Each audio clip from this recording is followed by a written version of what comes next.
Let's go into the word.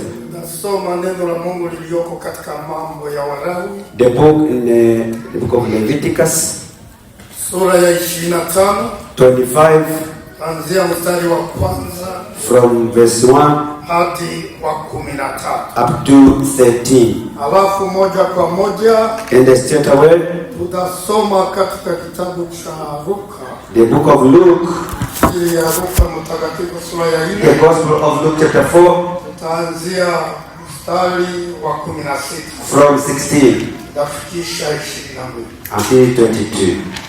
Unaanza kusoma na kitu kisha We Paulo. start to read, I think you saw it.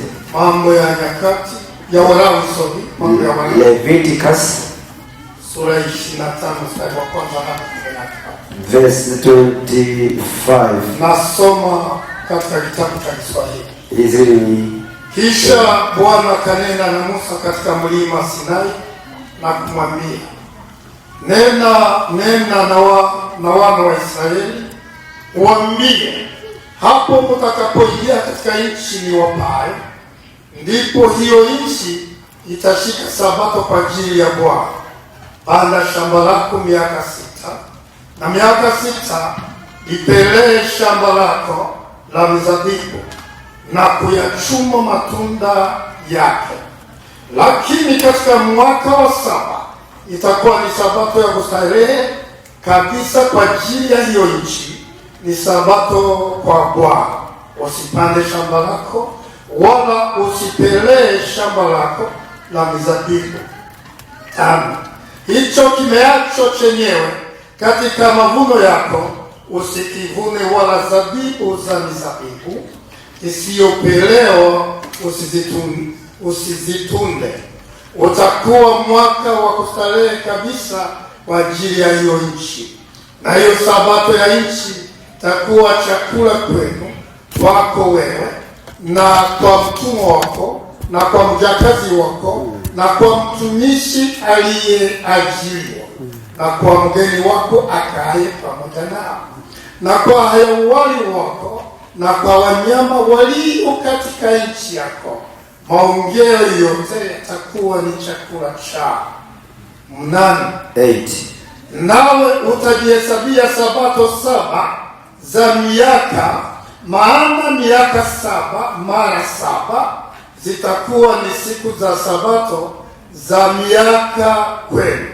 Maana miaka 49 ndipo utakapoipeleka pande zote hiyo baragumu yenye sauti kuu, siku ya 10 ya mwezi wa 7.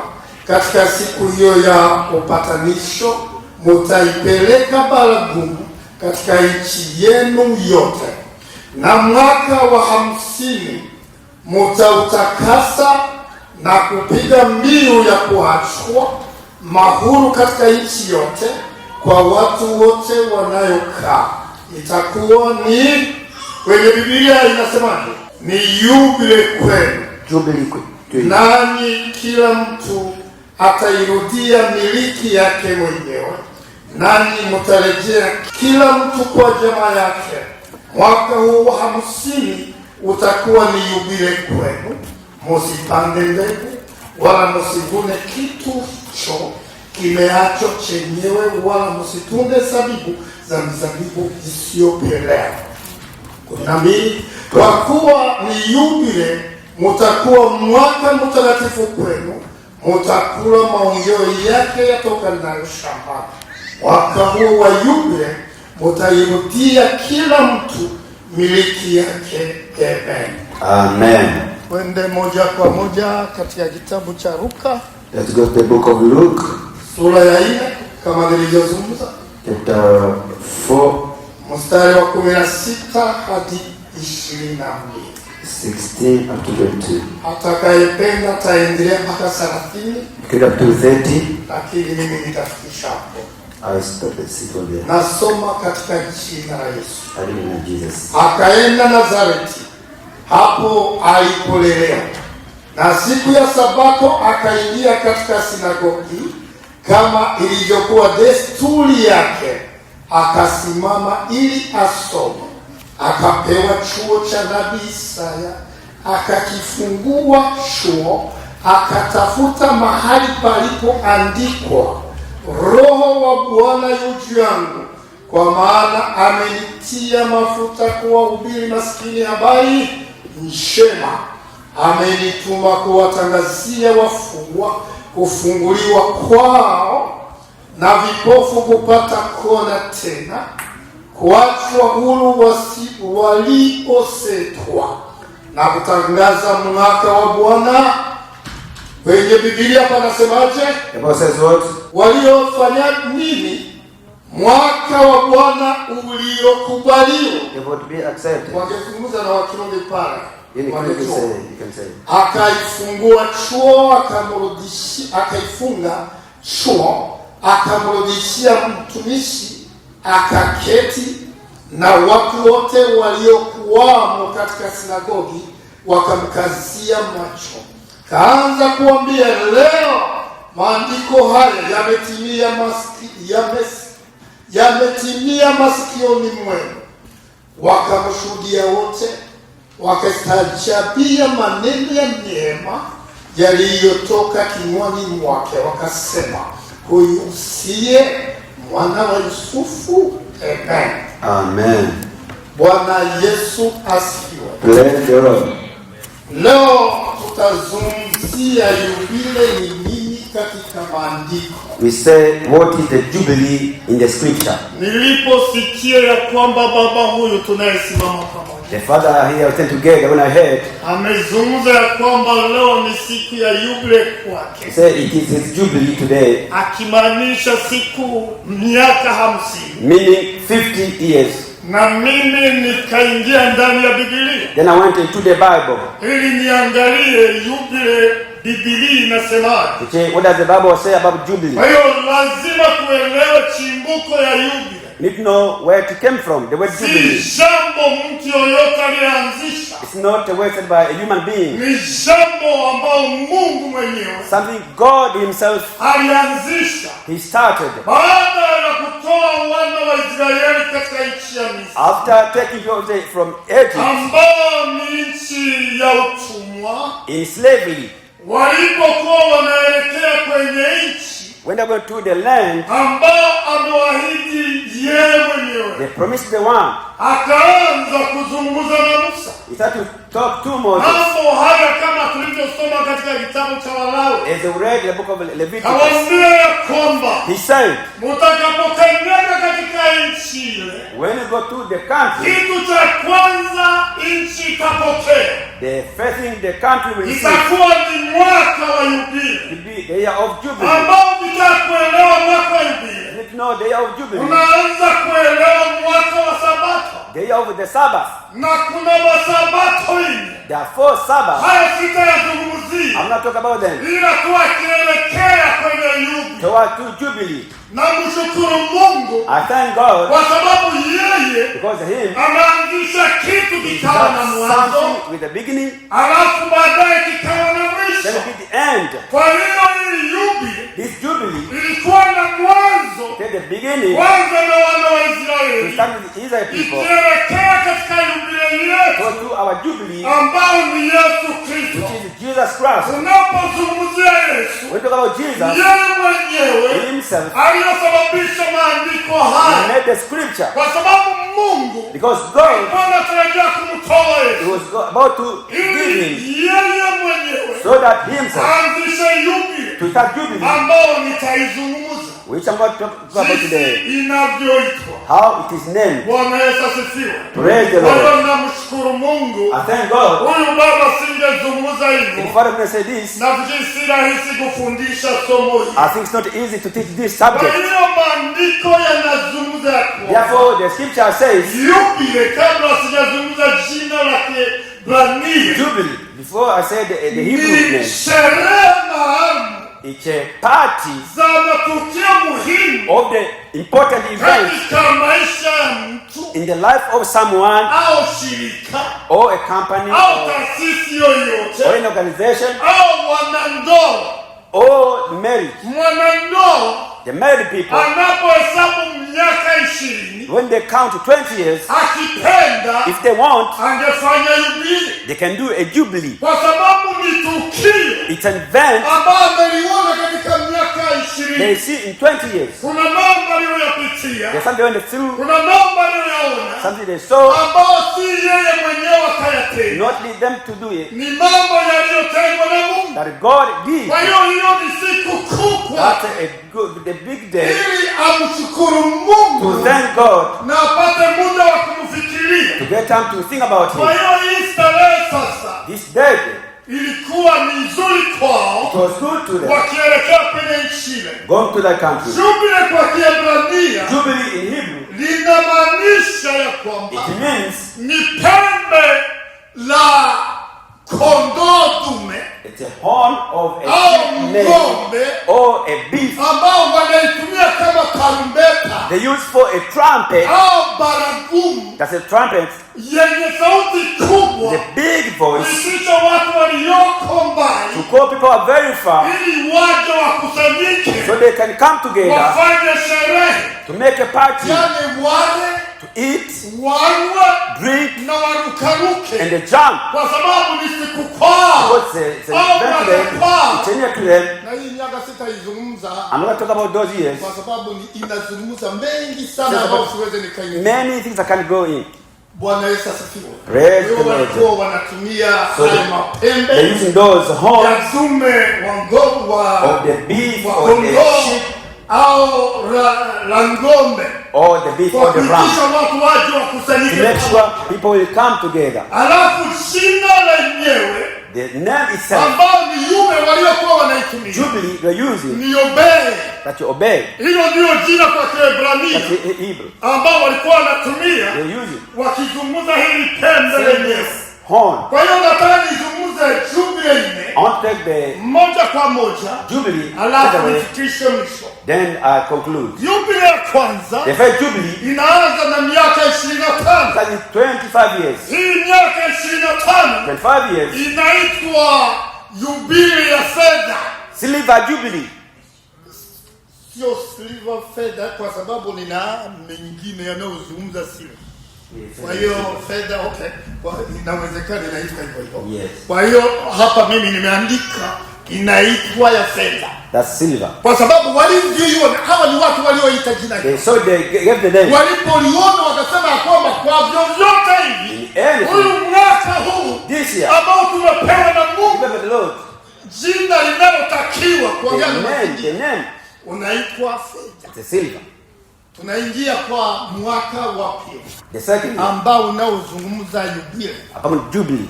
Ya pili ni hii ambao huyu jamaa amefikia This one is ya miaka 50. 50. Hii sasa ilikuwa inazungumzia gold It was golden. au dhahabu, The heart of kwa God. sababu ilikuwa ni zaidi It was more, ya ile iliyoanza. more than the one who Kwa was hiyo first. wao So for them, wakazungumza kwamba hii They yubile said ambao this Mungu Jubilee, ametupa God gave ni ya us gold au it's dhahabu. a golden one. Yubile ya tatu Number 3 ambayo ilikuwa inatokea was given ni ya miaka 75. 75. Hii miaka ya 75 75, walikuwa wanafanya yubile, the Jubilee. na hiyo wanaitwa yubile ya almasi. That's platinum.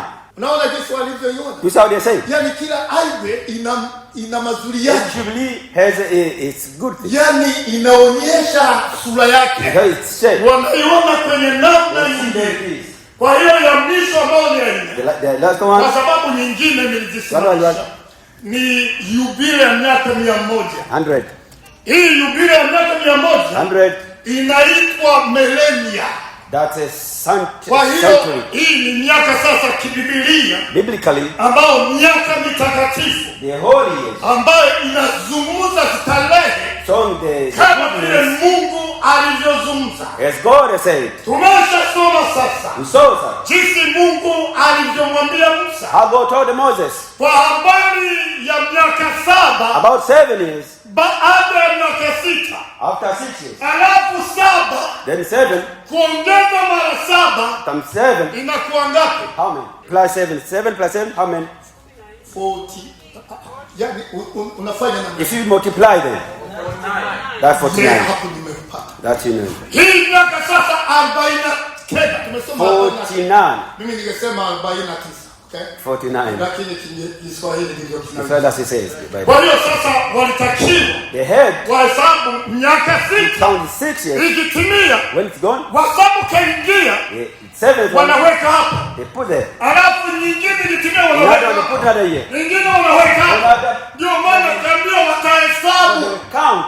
Wakitimiza 7 mara 7 7 times. inakuwa ni miaka 49. It's 49. Kwa hiyo hii ikitimia sasa, So that's mwaka uliokaribia kuja about the next year. ndio unaoitwa yubile, You got the jubilee. kwa sababu ni mwaka wa 50. It's 50 years. Sasa huyu mwaka wa 50 This year then, walikuwa hawatakiwe kulima, they couldn't go to farm, hawatakiwe kwenda not kazini, go to work, hawatakiwe kwenda mahali popote. not go anywhere. Wanakusanyika wote nchi nzima, They come together, the whole country. yote nchi nzima The whole country, wanakaa pamoja.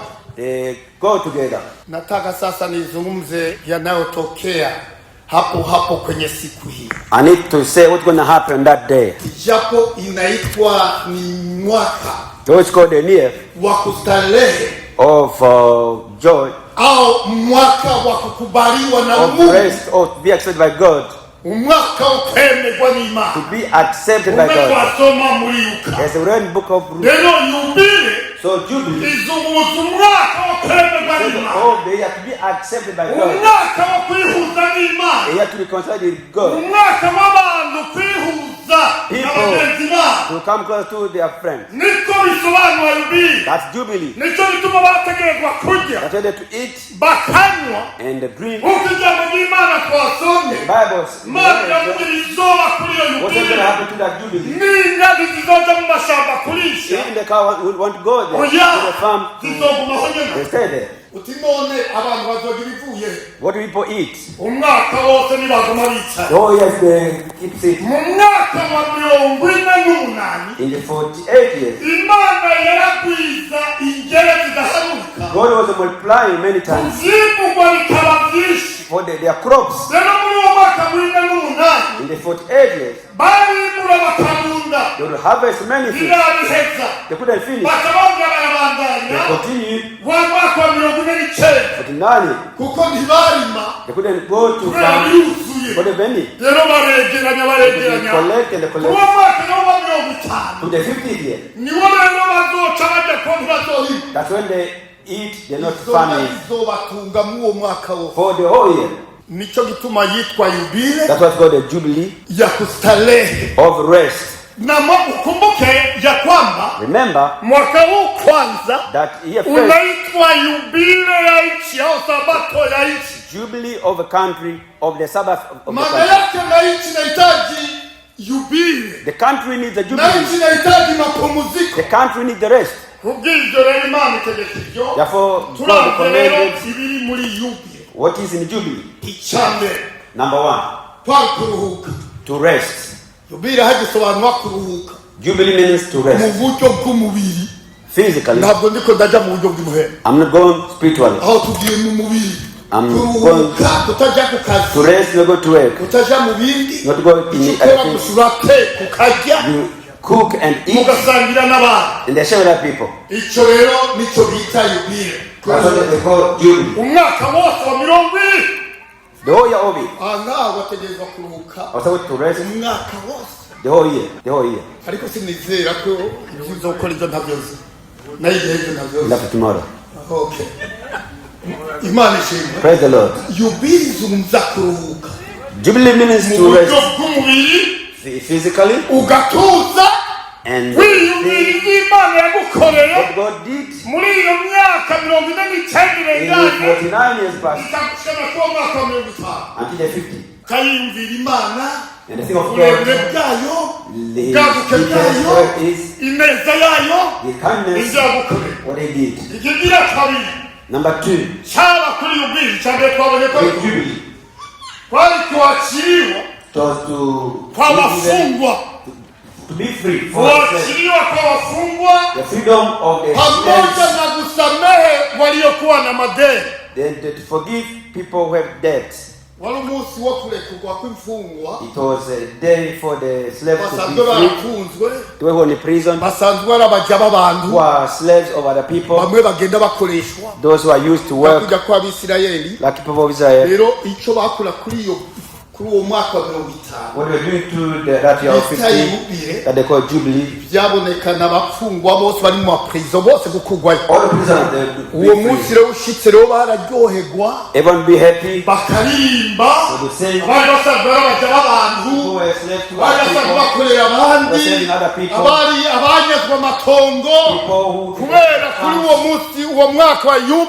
Jubilee. All people be given their land. The people be back. Everyone who were put to prison, they ask for forgiveness and they finish it. That's why he said it's a year of rest. You feel come to someone.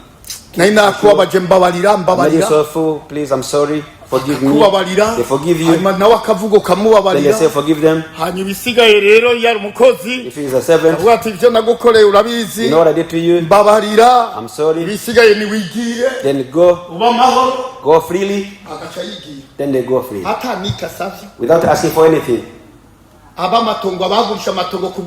People sold their land because of poverty. No food. Their land be back.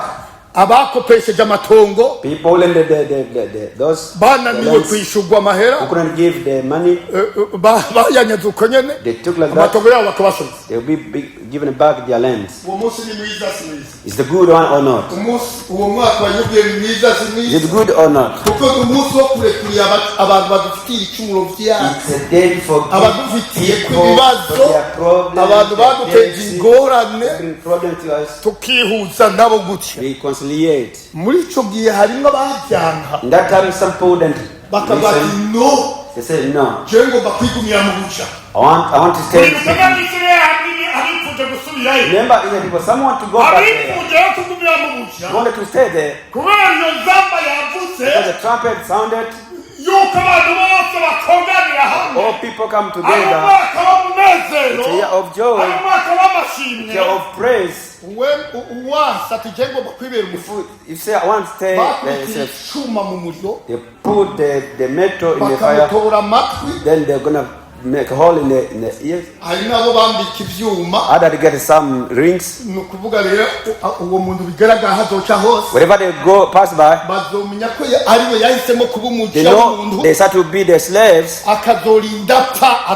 until they die. They are slaves. That's how they did. Praise the Lord. You know that Jubilee took people from troubles, in poverty, in the trouble they were in. Because of that poverty, people can't get money to live. Like the rent we give you. If you can't get it, and you go beg, we can't go there anymore. If they rent for 3 years, they're going to leave it for the Jubilee. Praise the Lord. It's had to do it. It's here to rest. It's a year to be free. In the prison to put their things that are taken in the prison. Is it good? Number 3. When I jump, they go quick. Time's going. But his residence.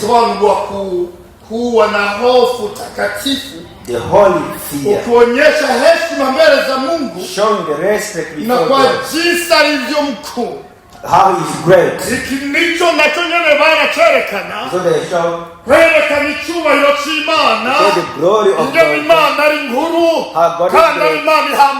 How God is great. They showed how he is. Number 4. If the hope. The hope was in that. People have a hope for their future,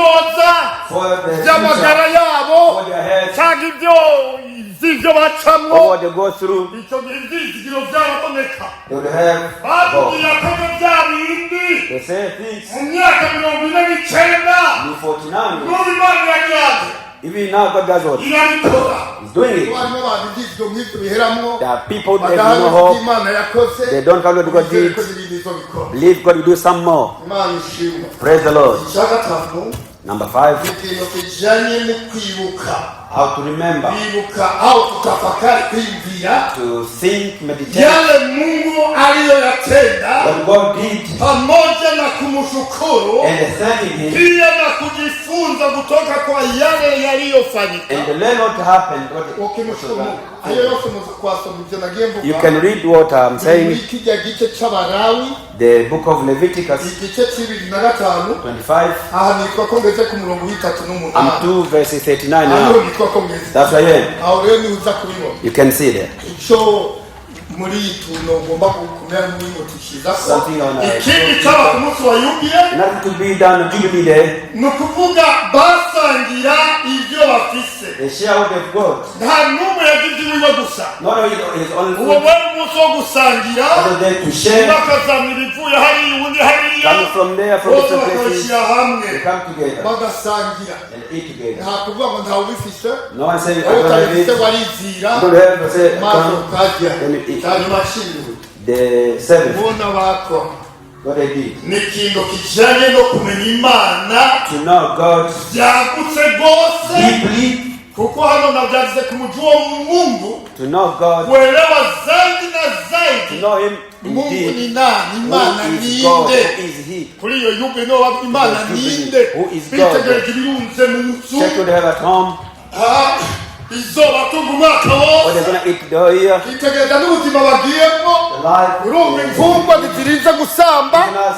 Nta gusamba kwalimu. Na nuguhabwa ngo tukure ku imyaka iyo ya. Ni moja kwa moja. Sasa Jubilee ilifunua nini?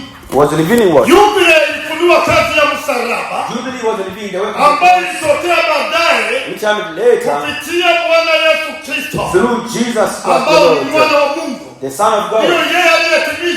He fulfilled kamili ya roho. The complete jubilee in the spirit. Number 1. Ndani ya Kristo Yesu. In Jesus Christ. Our jubilee. Tunapokea pumziko kamili. Receive the complete rest la utumwa of slavery na dhambi and the sins. Mmenielewa? Did you get me? Ijapo kwenye Walawi tumezungumza. So in Leviticus we say watu walikuwa wanastarehe wanapumzika. People have rest. Hapo sikuzungumza kalenda ya Waebrania. I didn't talk about the calendar of Hebrews. Niwaambia kuna mengi tu niliyopita. There are many things I escaped many things there. Unaona jinsi Mungu alivyowaandaa. How God prepared them. Wawe na jubilee. Ambao ni pumziko. It's a rest. Ambao ni kuachiwa. To get something, to be free. Bila mateso yoyote. Without any trouble. Mungu aliandaa kupitia Bwana Yesu. Prepared through Jesus. Yeye atatimiza moja kwa moja. That is what we said. Bwana Yesu asifiwe. Amen. Kwa hiyo ndio maana tumesoma katika Luka. That's why I said. Bwana Yesu alipotoka Galilaya. From Galilee. Alipoenda Nazareti. Mahali alipolelewa. Where he was raised. Unajua kwenda kuhubiri injili mahali ulipolelewa. You know to go to preach where you were born. Mahali ambao umeishi mwaka mzima. Oh, a place where mwezi wa kwanza. 1 year from January to December. Ukahubiri watu wakasema amen. And the preach people they say amen. Ni neema. It's the grace of God. I'm telling you the truth. It's a grace.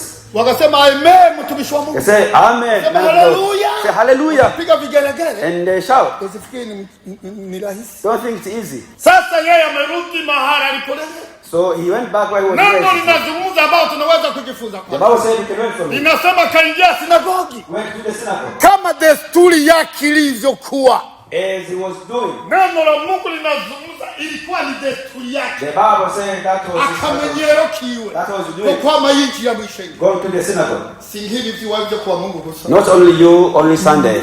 No. No kumisi imirimo yarinjira mu masengesho. In the weekdays he was going to the prayers, going to church. Kuko Biblia bivuga ngo the Bible says uko yamenyereye kamenyereye. The way he was doing, the way they were doing. No me ali abantu bamenyereye kwa Mungu. The people for them only Sunday. Jifunze kwake. Learn from him. Nicho gituma twasizeho kwa gatatu. That's why we put there Wednesday. Learn from him. He had the behavior yani ya kuingia hekaluni, to go in the temple. Alikuwa na tabia hiyo. He had that behavior. Na si wa kushurutishwa. Not anyone. Roho yake inamuonyesha kwamba aingie hekaluni. To go to the temple. Na hiyo desturi yake. To be his behavior, his custom. Si kuzungumza kwamba alikuwa hana kazi nyingine. It doesn't mean he didn't. Alikuwa na kazi nyingine. He had something to do. Lakini yeye kwa desturi yake kaingia. For him he went there. Basi alipoingia, akajisikia kuhubiri Injili. To preach the gospel. Na Injili aliyohubiri ni ile iliyoandikwa katika kitabu cha nabii Isaya. The book of Isaiah. Akapekua. Was reading. Jambo walilolizoea wale Wayahudi. Something Jew were used to. Jambo walilolizoea. Akapekua. Halafu akasema Roho wa Mungu. The Spirit of God is upon me. Ili niwatangazie habari njema. So I can proclaim the good news. Wale wenye dhambi, the sinners, wale wenye dhambi ya kila namna, every kind of sin, wale masikini, the poor, wakamkazia macho namna hiyo. They looked at him. Sema ni jambo tulikuwa tutawahi kulisikia. We never heard about this word. Kumbe walilisikia. They heard it before. Lakini kumbuka ilizungumza mwaka wa Bwana. The year of God. Ambao ni mwaka wa kukubaliwa. The year to be accepted. Mwaka wa pembele kwa Mungu imani. The year to be accepted by God. There is a year to be accepted. This year to be accepted by God. There's no other day.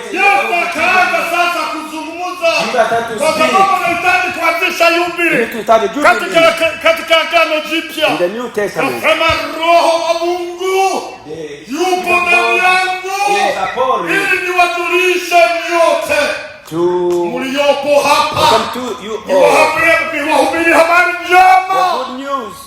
Haja sasa kuzungumza maneno yao.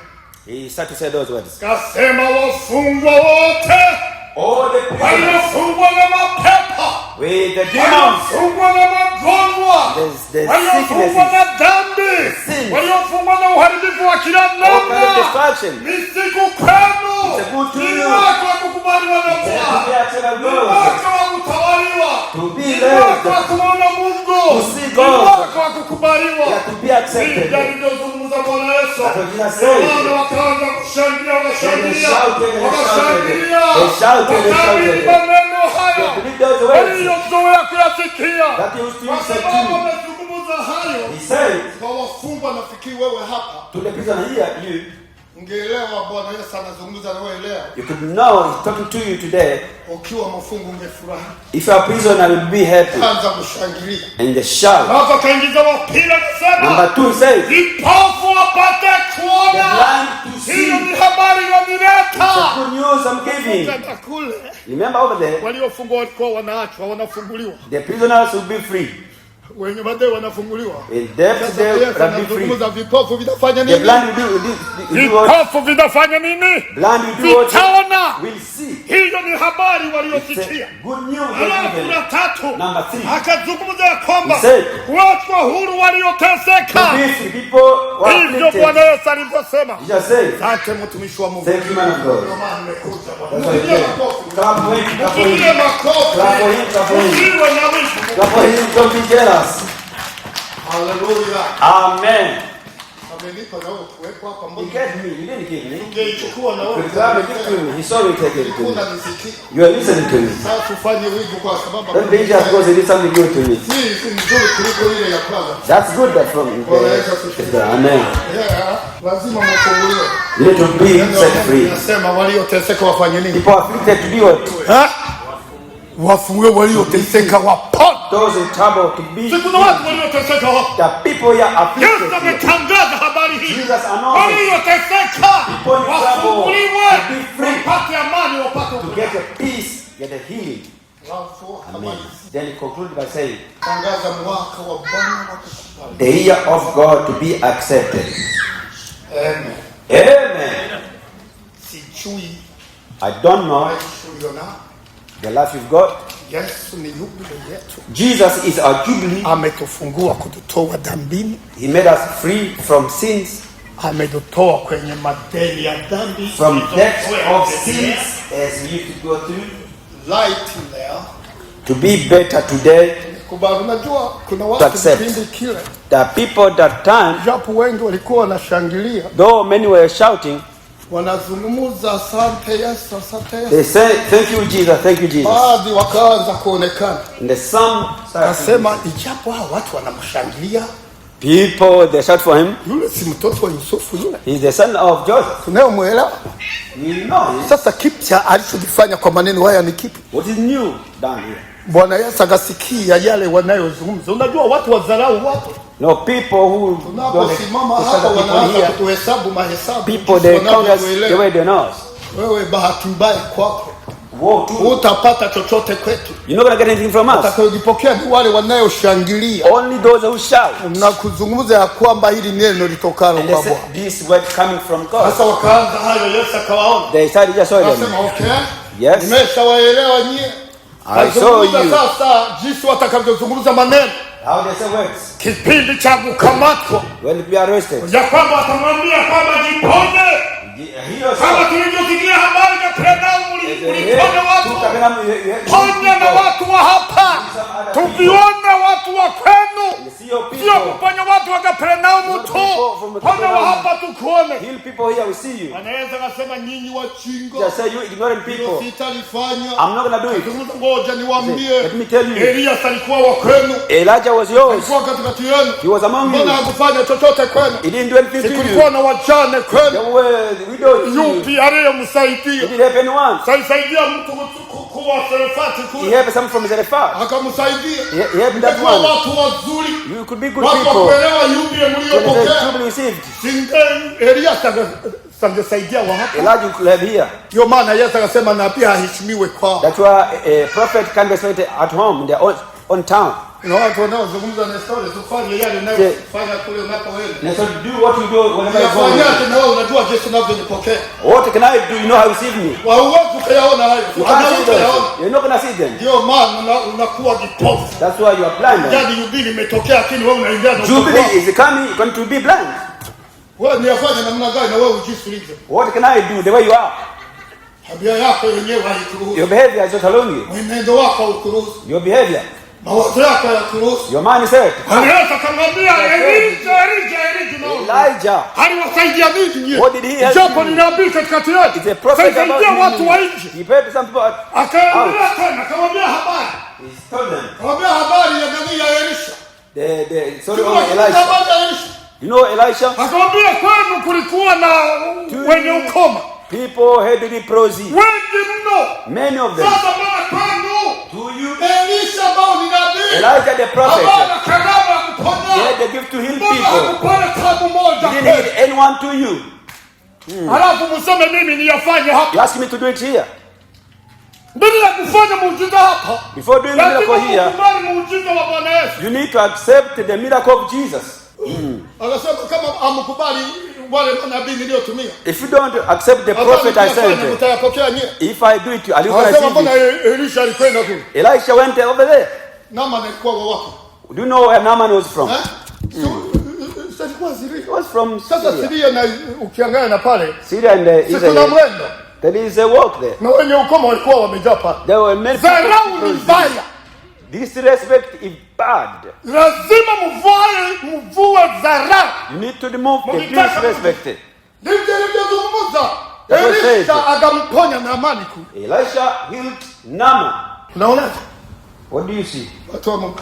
People of God. Hallelujah. Hallelujah.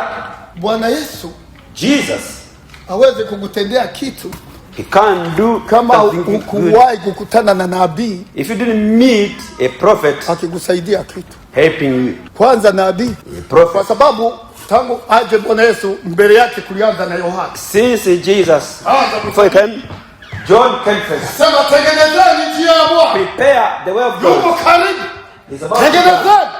Waliokubali kutengeneza wakapokea. Who prepared the seed? Sisi ni waandalizi wa kuangalia mazuri mnayotarajia kupokea. Prepare the good things you are about to receive. Na mkijiandaa, if you get ready, yani mkawa kabisa, yani mkawa tayari kupokea tunavyowaambia. Get ready to receive. Hauwezi ukafeli.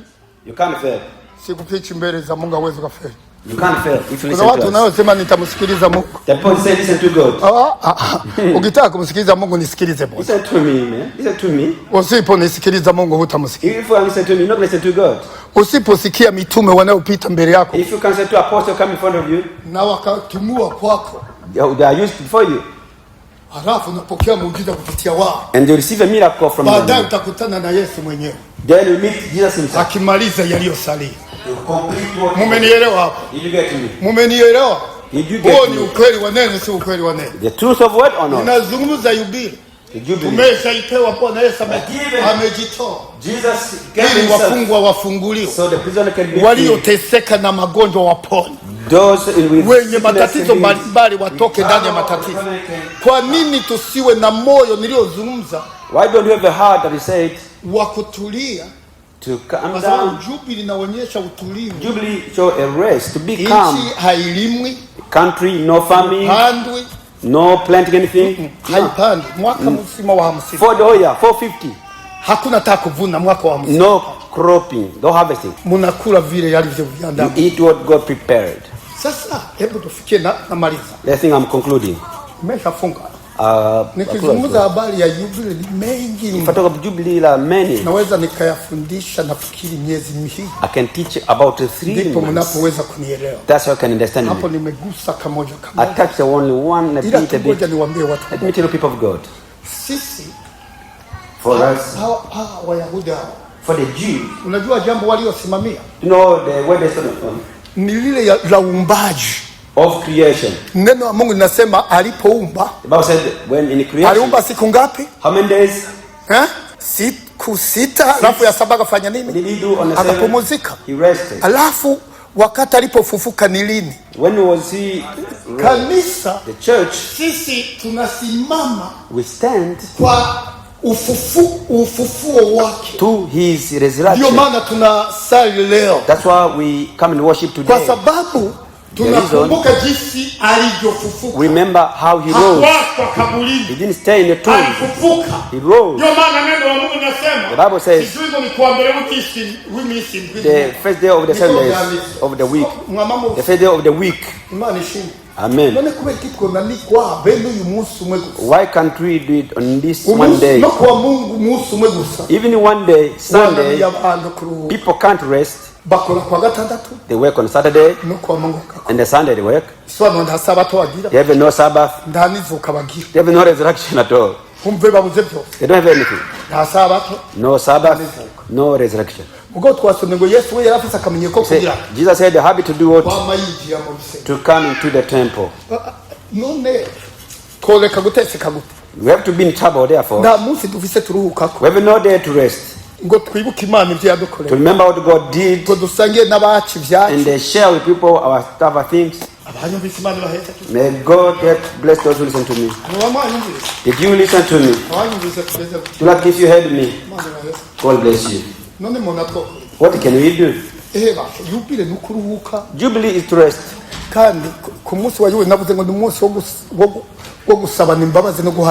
To apologize and forgive one another. A day to forgive someone who offended you. Leave them free. Do you do this? It's not Jubilee today. It's a day to rest. What I said, there is a year to rest. There is a week to rest. But today, I'll do this in summary. Are we doing what somebody to do in the rest? Are we thinking of the value of God, forgiving people who offend us? Give back what you took from other people. Anyone needs prayer, I can pray for you. Yes, because I can see some people there. If you need prayer, stand up. You need to do what we need to do on our day. So our resurrection, our Jubilee. Yes, Lord. Hallelujah. Hallelujah.